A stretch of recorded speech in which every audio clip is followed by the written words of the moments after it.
자, 이 세 가지 메커니즘을 봤는데 그 첫 번째 스태틱 패킷 필터링 내용을 좀 먼저 보겠습니다. 자, 스태틱 패킷 필터링은 방화벽의 가장 일반적인 초기 형태의 기술이에요.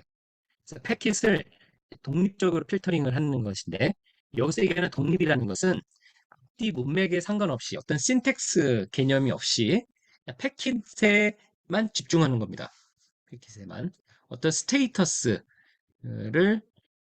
스테이트를 고려하지 않는 것이에요. 그래서 IP 헤더하고 TCP 헤더를 이제 분석을 합니다.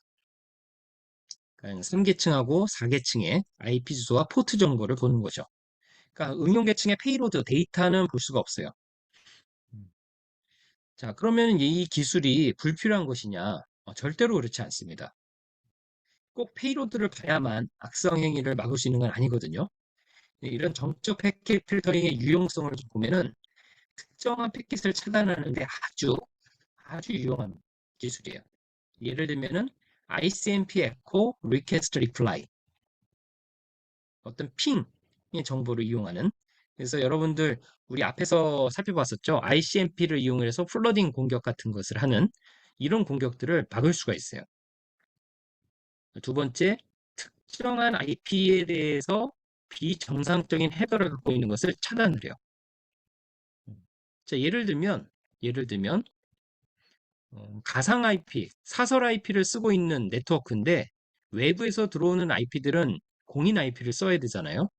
근데 만약에 공인 IP가 아니고 사설 IP로 우리 네트워크로 들어오려고 한다. 그건 이상한 거죠. 그런 건 무조건 필터링이 됩니다.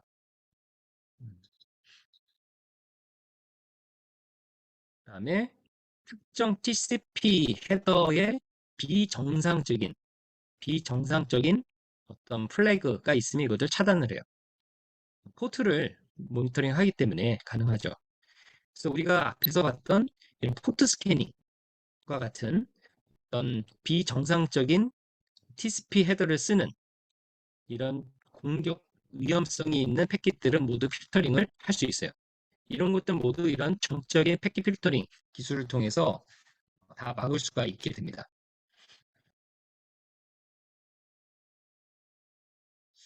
자, 경계 방화벽으로서 이런 정적 패킷 필터링이 얼마나 유용하게 쓰이는지를 좀 보겠습니다. 자, 정적 패킷 필터링 방식으로는 사실 충분한 방어가 이루어지지 않습니다. 왜냐하면 페이로드들을 볼 수가 없기 때문에 그렇죠. 그래서 패킷을 개별적으로 관찰하기 때문에 어떤 앞뒤 문맥도 모르고 그리고 데이터 페이로드를 볼 수가 없는 그런 한계점이 있어요. 하지만 경계 방화벽을 보조하는 역할로서는 이 스태틱 패킷 필터링이 아주 중요한 역할들을 합니다. 그래서 밑에 그림을 보시는 것처럼 웹 인터넷이 있고 스크리닝 라우터, 바더 방화벽 이렇게 있는데 이 바더 방화벽의 최외곽에서 스크리닝 라우터. 자, 스크리닝이라고 한다는 것은 뭔가를 이렇게 보호한다는 얘기죠. 커버를 한다는 얘기입니다. 최외곽에서 이런 불필요한 패킷들, 대다수의 패킷들을 모두 필터링을 해줄 수가 있어요. 그래서 앞에서 봤던 이러한 특정 패킷을 차단한다든가 특정 IP, 특정 TCP의 비정상적인 사용들이 있는 패킷이다 하면은 얘가 1차적으로 모두 필터링을 다 해주는 거예요. 음. 그것만 해도 상당히 많은 트래픽을 줄여서 이 바더 방화벽의 부담을 줄여줄 수가 있는 것이죠.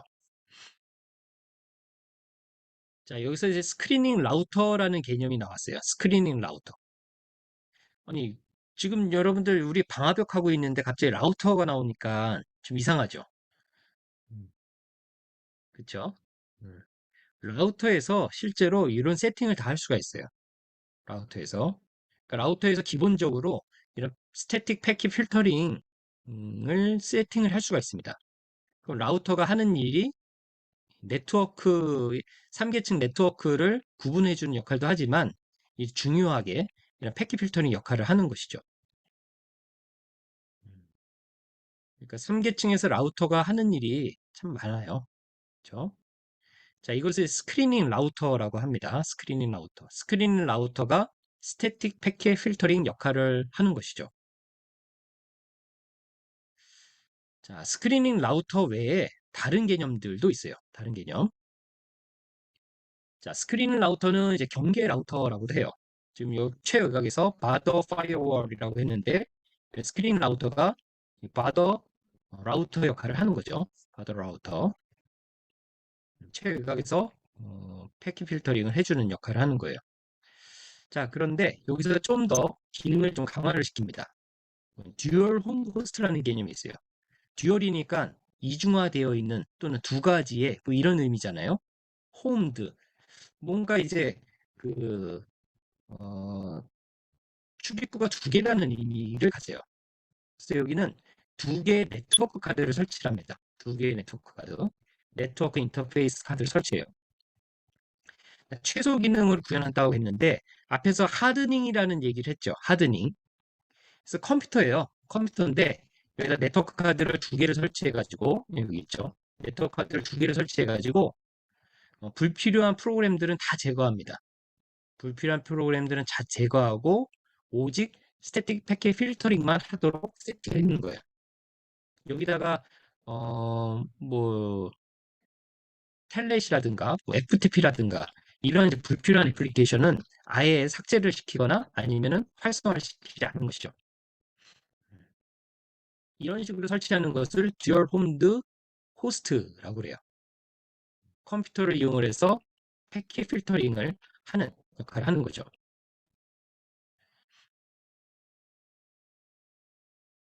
그다음에 스크린드 호스트라는 개념도 있어요. 스크린드 호스트.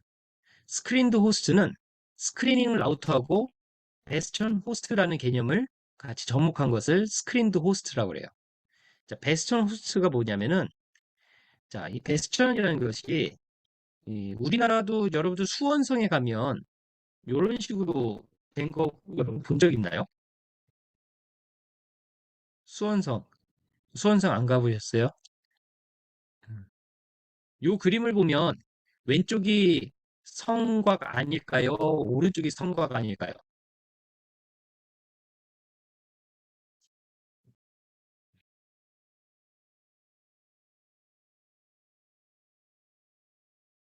그림을 자세히 보면 음, 그림 자세히 보면 오른쪽이 성곽 안.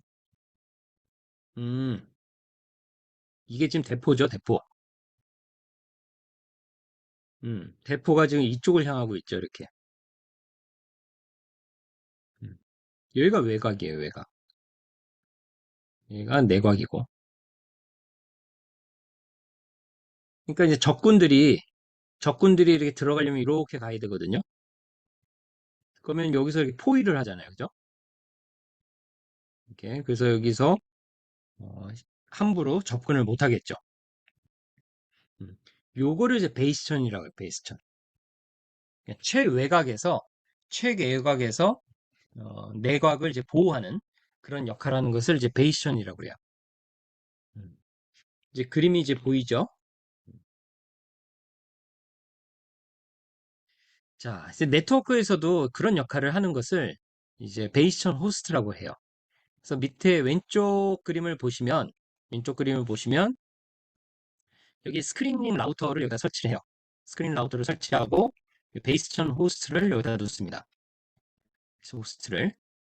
그래서 라우터에서 일단 필터링을 해주고 얘네들이 이제 베이스천 호스트로 가요. 이렇게 두 가지를 같이 쓰는 형태가 스크린 호스트 개념이에요. 음. 자, 여기서 이제 한 단계 더 나아가서 외부 라우터, 익스테리어 라우터와 베스천 호스트하고 인테리어 라우터로 어, 구성하는 형태도 있어요. 자, 이거는 그림부터 먼저 보면요. 최외곽에 라우터를 설치를 해요. 그러니까 여기서 라우터라고 한다는 것은 스태틱 패킷 필터링을 한다는 것을 의미합니다. 음, 그래서 라우터를 해놓고 그다음에 여기에다 내부 인테리어 호스트 라우터를 놔둬요. 그다음에 이 사이에 베스천 호스트를 넣는 거죠. 음. 자, 이렇게 하는 이유가 뭘까요? 이렇게. 자, 왼쪽하고 오른쪽과 차이를 보면, 자, 외부에서 패킷이 와요. 그러면은 1차적으로 요 방화벽, 또는 라우터에서 필터링이 되겠죠. 그래서 이렇게 통과를 해요. 통과를 해서 이 베이스천 호스트에서 이제 웹 서비스를 받거나 뭐 어쩌면 파일을 여기서 다운로드 받거나 이런 일을 할 수 있겠죠. 그런데 여기 일단 들어왔는데 들어와가지고 만약 공격자가 어떻게 해서 들어왔어요. 들어오게 되면 내부에서 수평 이동이 가능하죠. 내부에서 막아주는 게 없잖아요. 그럼 내부에 와가지고 이 베스천 호스트 이 서버만 공격하는 게 아니라 이 서버를